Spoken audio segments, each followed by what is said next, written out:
Olá pessoal, estamos aqui na Ria de Aveiro.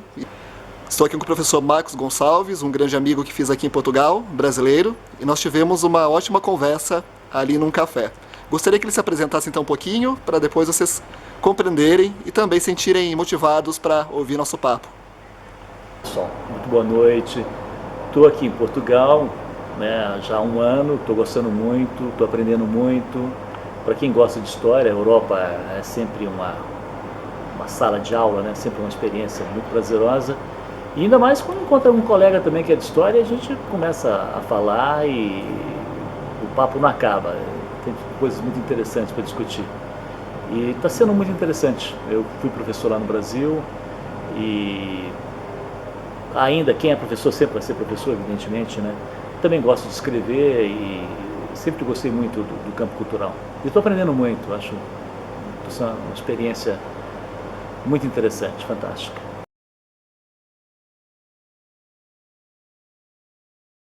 Por exemplo, tem uma escola de samba com o nome dela. Claro, empresa do Codinho, né? Não tem nada no meio. Ele não ficou muito bem para a sociedade. E a Leopoldina era armada, ela era uma mulher muitíssimo boa, de um coração enorme, tudo, E a questão da ciência também, que eu estava comentando contigo, que, por exemplo, ela foi formada numa corte, os Habsburgos, e que era uma corte, por exemplo... Era a elite da Europa. Sim, influenciada pelo iluminismo, sim. Déspota esclarecido, e tudo mais. Então, por exemplo, eu sei que ela foi ao Brasil já falando português. Então ela aprendeu português, que é uma língua super difícil, comparado com o alemão, que era, e comunicava muito francês também, Sim. As cortes falavam francês. Mas a língua materna dela é alemão, não tinha nada a ver com... Ela falava umas 4, 5 línguas, Por aí. Pessoa cultíssima, inteligentíssima. Eu acho que há apesar dela ser amada pelo povo, eu acho que na historiografia há uma certa injustiça com ela, porque ela tem uma participação, ela e o José Bonifácio. Sim. O José Bonifácio também, os dois. Na verdade, a independência do Brasil, eu acho que tem muito, mas muito mesmo, da Imperatriz, Leopoldina e do José Bonifácio. Muito dos dois. O que o pessoal fala não é só a questão pessoal dele. Ele era assim, é porque também eu questiono muito aquela coisa que se diz assim, que ele se achava brasileiro. Não, ele gostava do Brasil, mas ele era português. Tanto é que depois ele opta. Sim. Mas, então os historiadores, às vezes tem historiador que coloca assim, não, porque ele já era brasileiro, ele considerava, não, ele sempre gostou de português, filho de rei, português, E sabe que, olha só que interessante, até o Pedro II, que muita gente fala, nossa, imperador brasileiro, mas se você for ver bem, ele não tem sangue nenhum brasileiro, ele tem sangue germânico e português, Então assim, que brasileiro mesmo é índio, é um nativo local, Então, por exemplo... Mestiço. Claro, ele governava o Brasil, mas ele era filho de monarquias europeias, Sim. Então, o próprio Pedro II também não era bem um brasileiro, como o pessoal, Assim, nascido no Brasil, mas na origem... Mas interessante. Mas eu queria falar contigo a respeito do Pedro IV, aqui em Portugal, e o Pedro I no Brasil, que é o Pedro I no Brasil.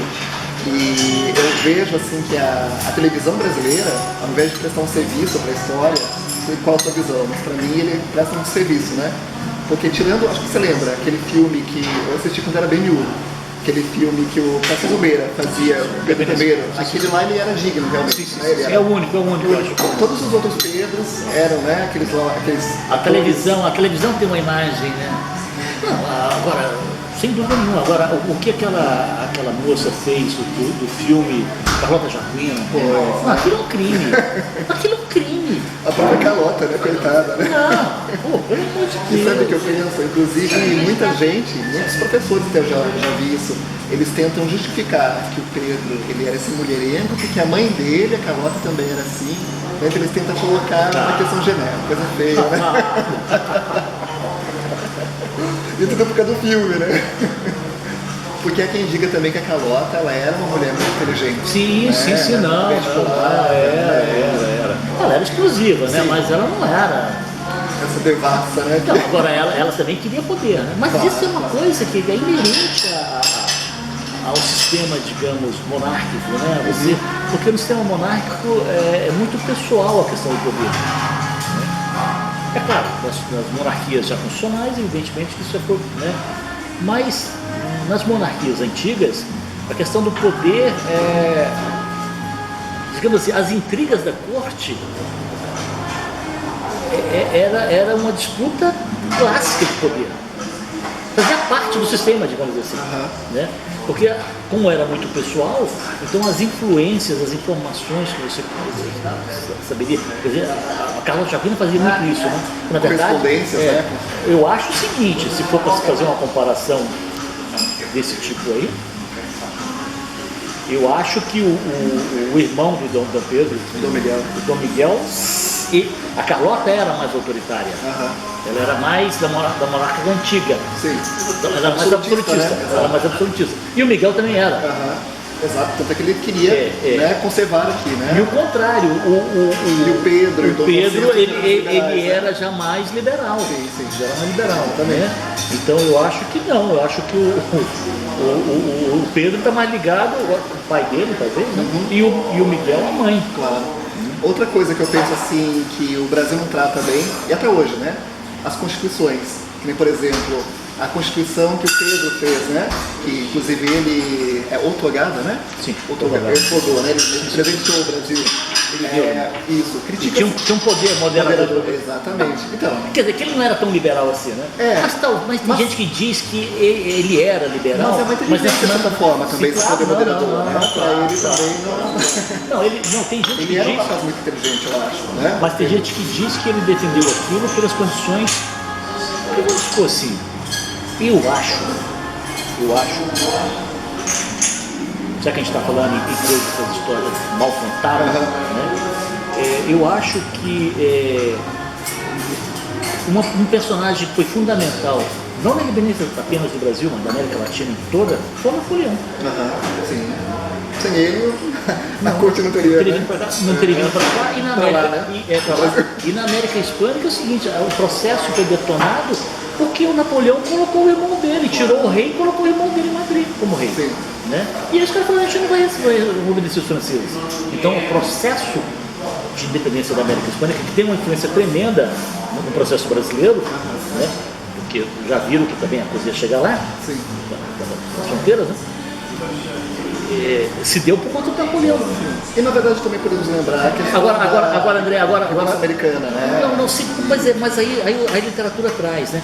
Eu acho o seguinte, eu também tenho alguns questionamentos, né, sobre a questão da independência americana, porque na verdade foi uma guerra civil. Sim. Né? Que tinha os legalistas. Tinha a maior parte das tropas estava na própria América do Norte, foi pouca tropa da Europa para lá, da Inglaterra para lá. Então você tinha os colonos que eram a favor do rei e tinha os que eram contra ele. Nova York era legalista. Nova York só saiu depois que a coisa já estava definida. Na América Latina, mas eu acho assim, os Estados Unidos estavam preparados pelo processo para ser independentes. Foi um processo natural. Eu acho que na América Latina, no Brasil, na América Latina, a gente foi precoce. Nós íamos seguir um caminho, no modo de entender, um caminho muito parecido com o que houve no Canadá. Apesar do Canadá, até hoje, o chefe de Estado é a rainha. Né? Quer dizer, a independência do Canadá foi uma coisa no final do século. Quer dizer, a independência não tem. O Canadá não é independente, o Canadá é uma monarquia. Né? Se o Reino Unido entrar em guerra em qualquer país, o Canadá automaticamente entra. Aquela comunidade que tem. Porque o chefe de Estado é né? Não o chefe de governo, o chefe de Estado. Então, quer dizer, então não é totalmente independente. Mas assim, a nossa desgraça é que nós não estávamos, no meu modo de entender, preparados ainda para ser independentes. Se você for analisar, a maior parte dos problemas surge depois da coluna. Sim. Tanto na América Hispânica quanto na brasileira é pior ainda. É pior ainda. E porque na América Hispânica pelo menos libertaram os escravos com a independência. No Brasil não houve. Sim. Né? Então eu acho que os livros não abordam isso, mas eu acho que foi precoce, tem muito a ver com Napoleão. Eu quero dizer para você o seguinte, que o processo de independência da América Latina é fruto de uma crise europeia, e não das forças dinâmicas da própria América Latina. Isso é o que eu vejo. Entendeu? Nos Estados Unidos o processo é por conta de forças, claro que havia oposição, mas eram forças que estavam na América do Norte. Na América Latina, isso foi um prolongamento de uma crise da Europa, que foi a crise provocada pelo Napoleão. E aí, entra a Inglaterra, e aí acabou. E é interessante pensar também que, por exemplo, os libertadores, tipo Simão Bolívar, o San Martín, eles eram descendentes dos espanhóis, né? Eles não eram locais, né? Eles não eram... Eles eram crioulos. Eles não eram nativos, né? Então, na verdade, eles tinham sangue europeu e desligados também, né? Através de... Mais na América Hispânica, talvez, porque no Brasil, certo, houve uma continuidade por conta da família real. Mas na América Hispânica, na verdade, foi um golpe de Estado dos crioulos. Mas isso provocado pelo Napoleão. Mas aí eles perceberam o seguinte, para que a gente vai ser o vice-rei, né? Ou o cara da capitania? Por que a gente vai... Tá, a gente está no poder aqui, mas o poder está lá na Europa. Por que a gente já não fica com o poder aqui? Foi a sacada do Bolívar. Sim. Né? Que foi a sacada do Bolívar e do San Martín, né? Os dois.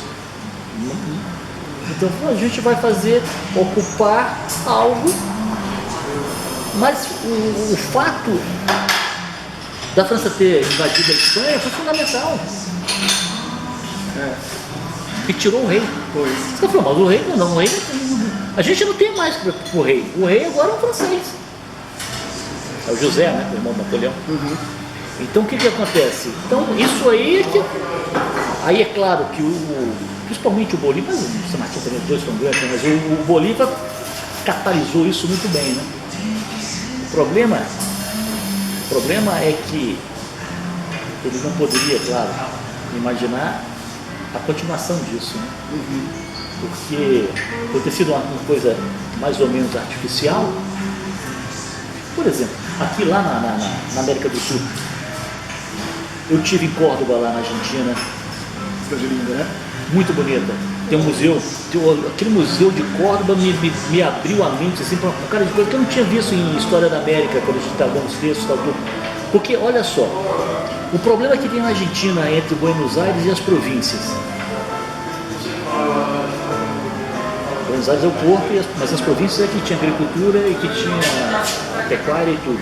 E influência jesuítica também, né? Por exemplo, Córdoba, a universidade de lá, jesuítas, né? Então, que era um super poder, né? Córdoba, Santa Fé, que é Rosário, né? E Salta. Agora veja só, André, no sistema colonial, esse sistema ele era integrado totalmente. Então, por exemplo, assim, os espanhóis, os mineradores de Potosí, que formou a mina do mundo, de prata, então ela fazia negócio com o pessoal de Salta.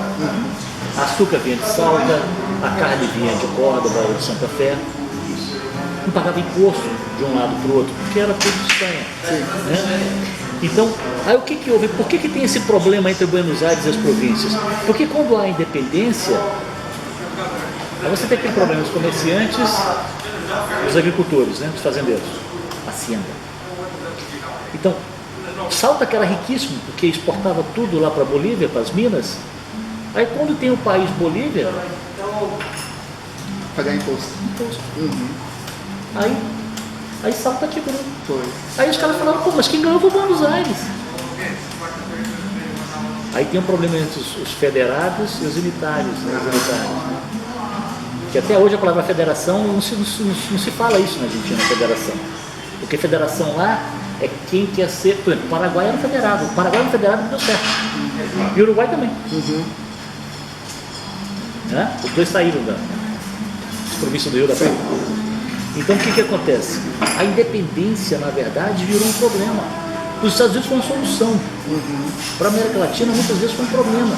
E no Brasil você vai ter esse problema também.